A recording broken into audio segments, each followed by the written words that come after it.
This is the book of Jeremiah, chapter 51, verse 7. Babylon hath been a golden cup in the Lord's hand, that made all the earth drunken. The nations have drunken of her wine. Therefore the nations are mad. Giving all praises, honors, and glories unto Yahweh, Bashem, Yahweh Shai, Bashem, Makakwadash, double honors to the apostles and the elders, a great millstone that told me this truth. Shalom to the elect scattered through the four corners of the earth. This is Kodash Paya, and I'm going to play a snippet real quick. Sovereign country, and as such, any form or attempt to compromise our territorial integrity will be resisted wholeheartedly. At this point, I want to stress, Nigeria was not colonized by France. Therefore, they have no business coming to toy with our lives here. And that's one of the women over there in Nigeria. I don't know if she's a journalist. This video was shared, but nonetheless, that's how they all feel over there in that land. And quite frankly, the other countries around the world feel like this, that was once allies and did business or trade rather with the whore.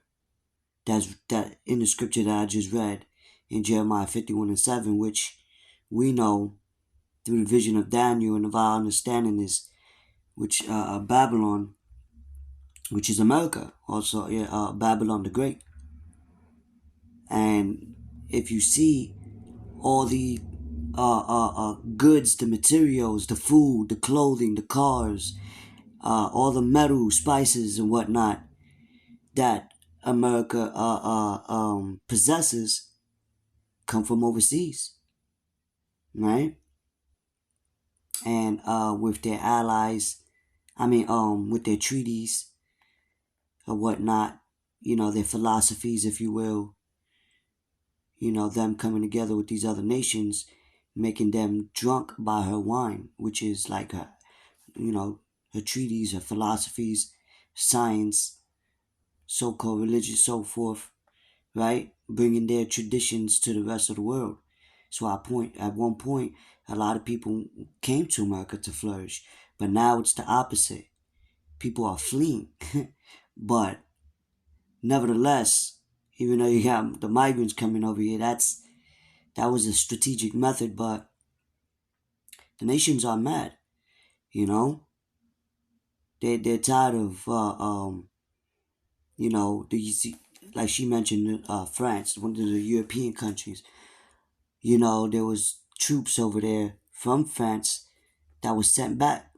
You know what I mean? They're tired of Esau, these elites, these banking families that rule Babylon the Great, America, which is the corporation, trying to invade other people's lands, and to take them over, to colonize them.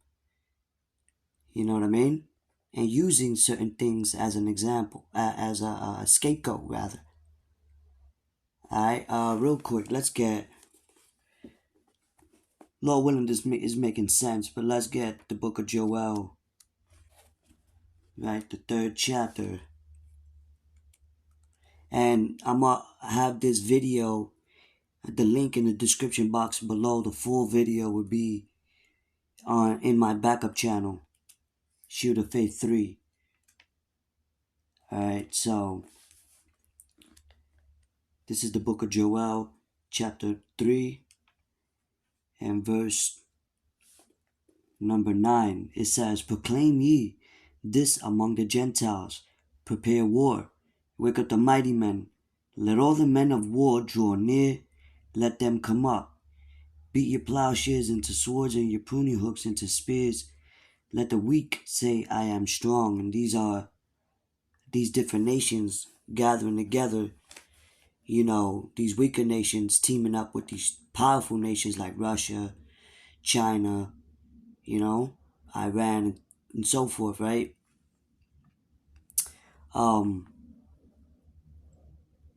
They're beating their swords into what did it say?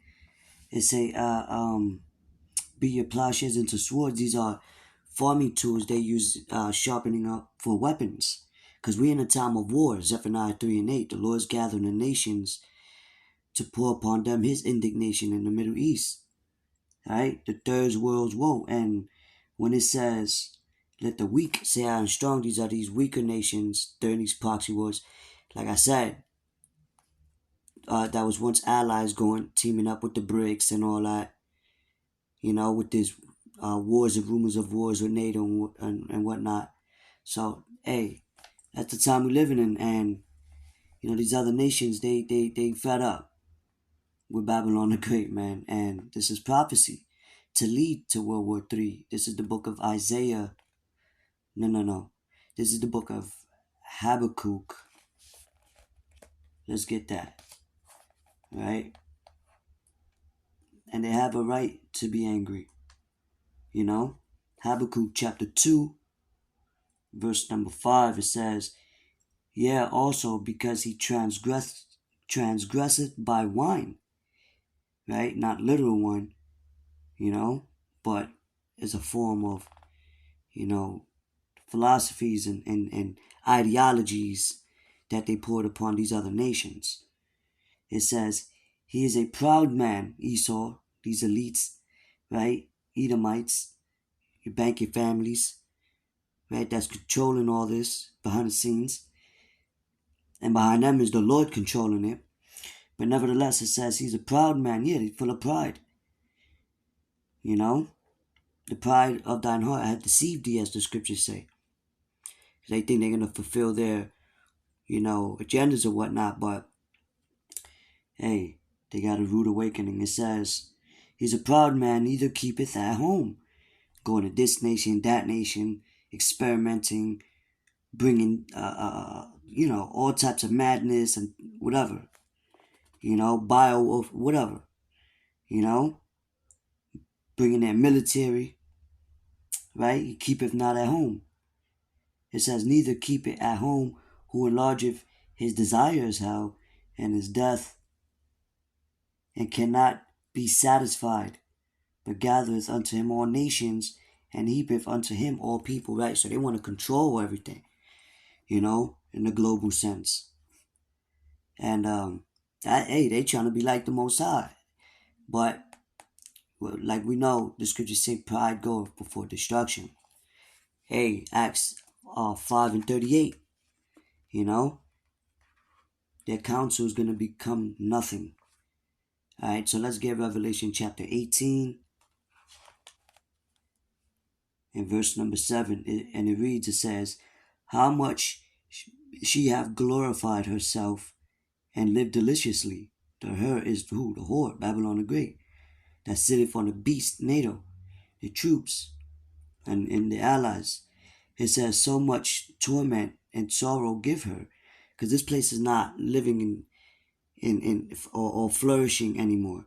They're $33 trillion in debt, Yeah. And so these businesses don't want to commit business no more. So this place is crumbling from the inside out. You see? It says, so much torment and sorrow give her, because that's what this place is going to become, a place of sorrow, right? Give her, for she have in her heart, Salakia, it says, she saith in her heart, I sit a queen and am no widow, and shall see no sorrow. So they, even that's even the mentality of the people that's in America. They don't think sorrow's coming. They don't think shit's about to hit the fan, But scriptures, prophecy says otherwise, because it's only gonna get worse. All right, this place is about to be a deserted land, bro. And this is the book of Revelation 17 and 16. It says, and the 10 horns which thou sawest upon the beast, these shall hate the whore, and shall make her desolate and naked, and shall eat her flesh and burn her with fire. So eventually, um, even all America's allies is gonna turn on this place, because they're gonna be so desperate because they have but a short time, like it says in Revelation 12 and 12, that hey, this place is divided, you know. They're becoming weary. You know, these elites, these Rothschild warlocks, they're becoming weary in their plans. You know, they're getting desperate. You know, they're getting sloppy, right? But the Lord's gonna put the spirit in them to continue, as He did in Pharaoh when we was in to Pharaoh when we was in Egypt, ancient Egypt. All right, so He could show His power. So the Lord could show His power. This is the book of so yeah, so they're gonna hate the whore. They're gonna hate this place. And real quick, the book of Numbers, um, chapter 35, right, and verse. No, you know what? Isaiah 14 and 16. Let's get Isaiah chapter 14. I believe I skipped that precept accidentally. Pardon me. Isaiah chapter 14. So the world is looking down on this place, man. You know, looking down in their morals. They're like, yo, what are they doing? And they're fed up with this place always trying to take over. You know, Isaiah chapter 14 and verse number 16. It says, they that see thee shall narrowly look upon thee, and consider thee, saying, is this the man that made the earth to tremble, that did shake kingdoms, that made the world as a wilderness, and destroyed the cities thereof, that openeth not the house of the prisoners? Right, right. So the whole world, these other nations, is narrowly looking upon this man Esau, the Edomites. Like these people, the ones that have been ruling everything, you know, especially with everything that they've been doing to be able to rule, all that been done in the dark is being brought to light into the world.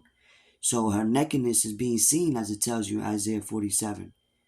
You know, all the secrets, the lies, agendas, propagandas, whatnot, is all coming in light for that specific nation to be revealed for who they are in these latter days. You see? Now, let's get the book of Numbers, chapter 35. Lord willing, we close out on this.